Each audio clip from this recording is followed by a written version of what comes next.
और इस वीडियो में मैं किसी भी ट्रेड को बाय सेल करने की सलाह नहीं देता हूँ। आप कोई भी ट्रेड को बाय या सेल करते हैं अपने पर्सनल एडवाइज़र या ब्रोकर से बात कर ही किसी भी ट्रेड को बाय सेल करें। I am not a SEBI registered person. इस वीडियो में दी गई जानकारी सिर्फ़ एजुकेशनल पर्पज़ के लिए है। सो आप कोई भी ट्रेड को अगर देखते हैं तो उसको अपनी रिस्क पर देखें, ठीक है? तो गुड आफ्टरनून मेरे सभी ट्रेडर्स, इन्वेस्टर्स, सभी व्यूअर्स को आप सभी को जय श्री राम। जैसे कि हम सब जानते हैं कि अभी मंडी मार्केट के अंदर कुछ सिचुएशन है जो पैनिक बन चुकी हैं। मैं आपको एक थोड़ा सा सिंपल जोन में समझा देता हूँ। अब यहाँ पे अगर आप वीकली टाइम फ्रेम पे निफ्टी का ग्राफ देखेंगे तो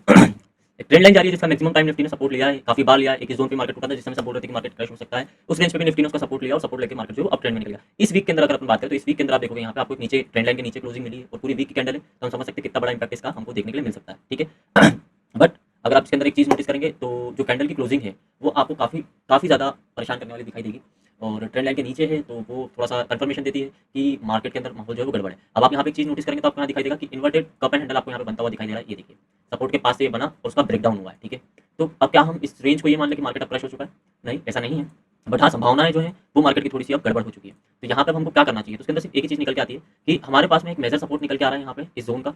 जो कि है 22,000 से 21,200 के बीच में, ठीक है। मार्केट अगर इस रेंज को ब्रेक करता है, अगर ये वाली रेंज जो है मार्केट ब्रेक डाउन नहीं करता है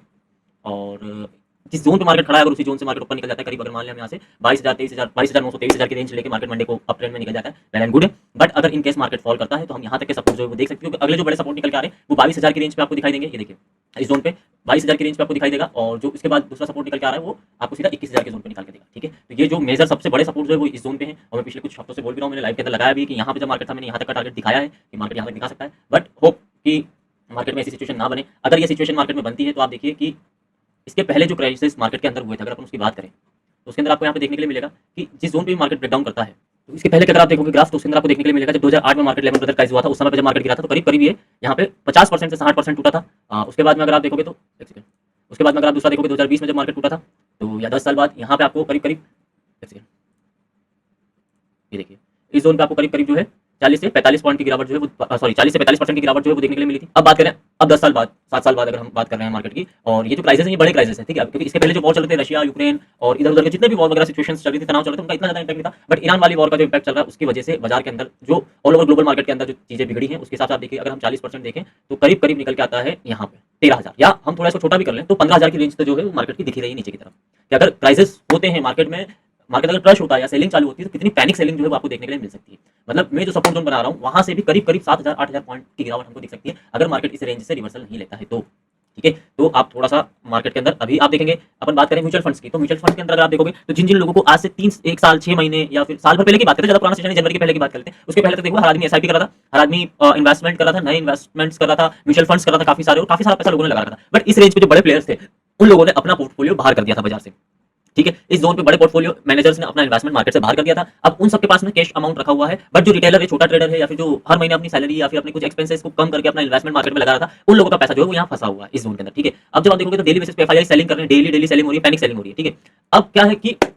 इस सेलिंग के अंदर अभी बड़े जो प्लेयर्स हैं उनके पास तो पैसा आपको यहाँ पे देखने के लिए मिल जाएगा, बट छोटे इन्वेस्टर का जो पोर्टफोलियो वो पूरा लाल आपको देखने के लिए मिल रहा होगा। कुछ लोगों को समझ में भी आ रही होंगी चीजें। जैसा कि मैं आपको बताऊं मैंने जो मेरा इन्वेस्टमेंट अगर मैं जो मेरी होल्डिंग्स होती और मैं बुक करता तो मैं उसको करीब 25,000 रुपए की रेंज के ऊपर बुक कर देता, मतलब जो कि 25,400 या 25,500 की रेंज होती है, 700 की रेंज होती है, ठीक है। बट कुछ लोगों ने यहाँ पे भी होल्ड करा होगा, यहाँ पे भी होल्ड करा होगा, अभी भी स्टिल वो होल्ड करके बैठे होंगे या फिर एवरेज वगैरह कर रहे होंगे। बट आप खुद सोचिए कि अगर मार्केट क्रश होता है तो किस स्थिति पे मार्केट जाके खड़ा हो जाएगा और वहां से जब रिवर्सल आएगा तो क्या अपॉर्चुनिटीज आप लोग मिस कर चुके होंगे। इस समय तक आपका पैसा तो यहाँ ट्रैप हो चुका है और ट्रैप होने के बाद मार्केट जो है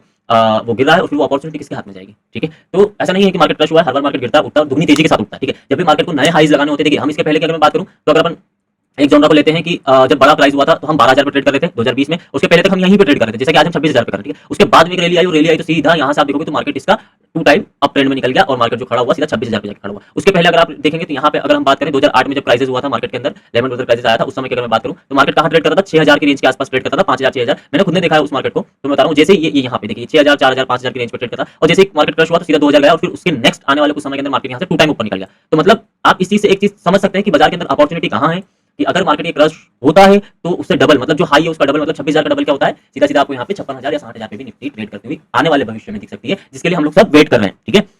तो अगर ये क्राइसिस होते हैं मार्केट के अंदर, मार्केट क्रश करता है तो फिर हम किस लेवल पे जाकर ट्रेड करेंगे आप सभी को पता है। बट अभी क्या स्थिति हमको देखनी चाहिए, तो मेरा मानना यह है मंडे के लिए थोड़ा सा आपको पेशेंस रखना चाहिए, थोड़ा वेट करना चाहिए, नया वीक स्टार्ट होगा और उसके हिसाब से जो अभी देखिए ये जरूरी नहीं है कप एंड हैंडल अगर मैं बात करूं तो यहाँ पे आपको मैं एक चीज दिखाता हूँ कि जब ये मार्केट यहाँ पे आप देखोगे इस जोन के अंदर मार्केट जब नीचे की तरफ निकला था तो ऊपर के लिए एक बढ़िया यहाँ पे देखोगे आपको कप एंड हैंडल, आप इसको हेड एंड शोल्डर मान सकते हो, जो कि रिवर्सल के लिए बना था, ऊपर अप ट्रेंड के लिए बना था। बट मार्केट की जो न्यूज़ेस थी उसको जिन लोगों ने नहीं समझा होगा वो यहाँ पे फॉल कर चुके होंगे, उनका इन्वेस्टमेंट डीमेट जो है वो आपको लाल निशान में दिख रहा होगा, जिस स्थिति में मार्केट के अंदर लाल ही लाल कैंडल आपको दिख रही है, ठीक है। और कुछ लोग ऐसे भी होते हैं जिन्होंने प्रॉफिट बुक कर दिया होगा पर कहीं ना कहीं गलत जगह पे, गलत स्टेज पे फंस चुके होंगे। तो मैं आप लोगों से एक और निवेदन करना चाहूंगा इस वीडियो के माध्यम से कि कोई भी आदमी कभी भी अपने इन्वेस्टमेंट को ऐसी जगह ना डालें जहां पे रिस्क रिवॉर्ड रेशियो जो है वो हाई हो जाता है, या फिर ऐसा कोई जगह पे जहां पे कोई एक ऐसी अननोन जगह पे जाके आप अपना इन्वेस्टमेंट पुट डाउन कर रहे हैं जहां पे आपको पता ही नहीं है कि एक्चुअल में जिस कंपनी को या जिस पर्सन को या जिसके भी ट्रस्ट पे आप पैसा डाल रहे हो, अपना इन्वेस्टमेंट डाल रहे हो अपनी ग्रोथ के लिए, अपनी फाइनेंशियल ग्रोथ के लिए, वो आप उसको नहीं जानते हो, आपको उसके बारे में पता नहीं है, आप उसका कोई सोर्स आपके पास में नहीं है। तो ऐसी सिचुएशन के अंदर आपका जो कमाया हुआ, सालों से आपका बनाया हुआ पैसा कोई और लेके चला जाएगा। तो ये गलती कभी भी मत करिएगा। अगर जैसे आपको अपॉर्चुनिटीज मिलती है, जैसे यहाँ पे किसी आदमी ने इन्वेस्टमेंट अपना प्रॉफिट जो है वो बुकिंग करा होगा 26,000 या 25,500 की रेंज पे, किसी भी व्यक्ति ने करा होगा, किसी ने 26,300 की हाई टॉप हाई पे बेचा होगा, किसी ने नीचे बेचा होगा, किसी ने यहाँ से 600 पॉइंट नीचे की भाई मेरा 26,000 का वो है, मैं 25,900 तक निकल जाऊंगा, ऐसा लेके वो निकल गया। अब उसके पास में पैसा बचा हुआ है, अब उसको यहाँ से लग रहा है कि मुझे जो पैसा बचा है मुझे उसको ग्रोथ करना है, क्योंकि मार्केट के अंदर मुझे गिरावट दिख रही है, नीचे अगर मार्केट जाएगा तो मैं उसके अंदर अपना इन्वेस्टमेंट फिर पुट डाउन करूंगा और फिर नए सिरे से अपने स्टॉक्स जो है या पोर्टफोलियो वो मैनेज करूंगा। तो वो अपना प्रॉफिट निकालेगा और निकाल के वो कहाँ जाएगा, कहीं ऐसे प्लेटफॉर्म पे ना चला जाए कि जहाँ पे उसके पास में कुछ वापस आने के लिए बचे ही ना, ठीक है। क्योंकि आप ट्रेड तो काफी अच्छी कर सकते हो, पर सबसे बड़ी समझदारी की बात ये है कि आप उस पैसे को ऐसी जगह लगा दोगे जहां से आने की गुंजाइश ही नहीं है, ठीक है। मतलब मैं ज्यादा तो नहीं समझा पाऊंगा आपको, पर आप शायद समझो इस चीज को कि आपको पैसा वहीं लगाना है जो आपके लिए सेफ हो, सिक्योर हो, जो गवर्नमेंट अथॉराइज्ड जगह हो, ठीक है। ऐसी जगह पे पैसा ना लगाएं जहां से मतलब इस चक्कर में कि यार मेरा कुछ अच्छा फायदा हो सकता है और ऊपर उस पर्सन को कोई जानता नहीं, उसके पास कोई अथॉरिटी नहीं। ऐसी जगह पे अपना पैसा कभी भी नहीं लगाना चाहिए, वरना आप लोग बहुत बड़े प्रॉब्लम में इन फ्यूचर में आ सकते हो। और मैं तो यही चाहूंगा कि ऐसी ऐसी अपॉर्चुनिटीज आप लोग मिस कर सकते हो, ठीक है। क्योंकि आप सोचिए कि जब मार्केट के अंदर अगर रैली बनती है तो 15,000 का जो 15,000 16,000 का जो फॉल है यहाँ पे, जो एक्चुअल चार्ट बता रहा है, ये मैं नहीं बोल रहा हूँ, ये चार्ट बोल रहा है। तो अगर ये होता है तो कितनी बिग बात अपॉर्चुनिटी रहेगी कि भाई 15,000 से कोई आदमी ने वापस से मार्केट को पकड़ा और छोड़ा 40,000 50,000 पे जाके, तो आप सोचिए आप किस जोन पे पहुंच जाओगे, ठीक है। तो मेरा बस उतना ही कहना है कि थोड़ा सा सेफ रहें, सिक्योर रहें, थोड़ा समझदारी दिखाएं और आने वाले फ्यूचर के अंदर जो भी अपने इन्वेस्टमेंट प्लान करें उसको थोड़ा सा सिक्योर करें, ऐसी जगह से करें जहाँ पे एटलीस्ट हमारे कुछ जो भी नियम कानून हमारे लिए बनाए गए हों वो लागू होते हों और उसको गवर्नमेंट की अथॉरिटी मिली हुई हो और वो उसके साथ में मिलकर आपका जो वर्क है वो हैंडल करती हो, ठीक है। तो थोड़ा सा ध्यान रखिए और सावधान रहिए, मार्केट में काफी गलत गलत चीजें चल रही हैं जिससे आप लोग या फिर कोई भी इंसान या ट्रेडर इन्वेस्टर परेशान हो सकता है। और रही बात मंडे की, तो मंडे के लिए मैंने आपको बता दिया कि अगर ये जो मेरी जो ट्रेंड लाइन का जोन है, उस ट्रेंड लाइन के जोन से मतलब ये मान लीजिए यहाँ से करीब करीब आप मान लीजिए 23,000 पे मार्केट खड़ा है, तो करीब 22,900 तक यहाँ पे एक ट्रेंड लाइन और जा रही है। अदरवाइज अगर ये जोन भी ब्रेकडाउन होता है तो फिर थोड़ी सी प्रॉब्लम बढ़ जाएगी, बट उम्मीद कम है कि ये चीज होगी, क्योंकि मार्केट के पास एक और लास्ट चांस है जहां से मार्केट जो है वो एक अच्छा खासा अप ट्रेंड बना सकता है या फिर सपोर्ट ले सकता है, कुछ इन्वेस्टर्स को फायदा मिल जाए यहाँ से, कुछ लोग बाहर निकल सकें या फिर कुछ बढ़िया कर सकें या मार्केट इसी रेंज से वापस निकल जाए। एक छोटे मोटे क्राइसिस मतलब मैक्सिमम टाइम होता है ना कि यार मार्केट हल्का फुल्का सेल ऑफ दिखाया और फिर चला गया, तो काफी बड़ा सेल ऑफ है, तो मैं भी यहाँ से मार्केट रिटेस्ट ले ले 22,900 की रेंज से एक साइकोलॉजिकल 22,000 रुपए का जो सॉरी 23,000 रुपए का जो जोन है, 22,900 का जो ट्रेंड लाइन का जोन है, ये एक साइकोलॉजिकल भी बहुत बड़ा सपोर्ट है। तो मार्केट अगर इसको लेके निकल जाए तो भी वेल एंड गुड है, ठीक है। तो इस चीज का थोड़ा ध्यान रखिएगा। ऊपर के लिए मैं आपको बता देता हूँ कि ऊपर के लिए जो टारगेट है आप सपोर्ट के तौर पे सॉरी रेजिस्टेंस के तौर पे 23,500 मान सकते हैं, और नीचे के लिए जो है मैं फिर कहूंगा कि 22,900 सॉरी 23,000 और 22,950 का जोन जो है वो एक मेगा सपोर्ट आपको दिख सकता है आने वाले वीक के अंदर। अगर ये ब्रेकडाउन होता है तो फिर हम नीचे के लिए जो सपोर्ट मिलते हैं वो काफी नीचे जाके मिलते हैं, जो कि 22,000 और 21,000 के होते हैं, ठीक है।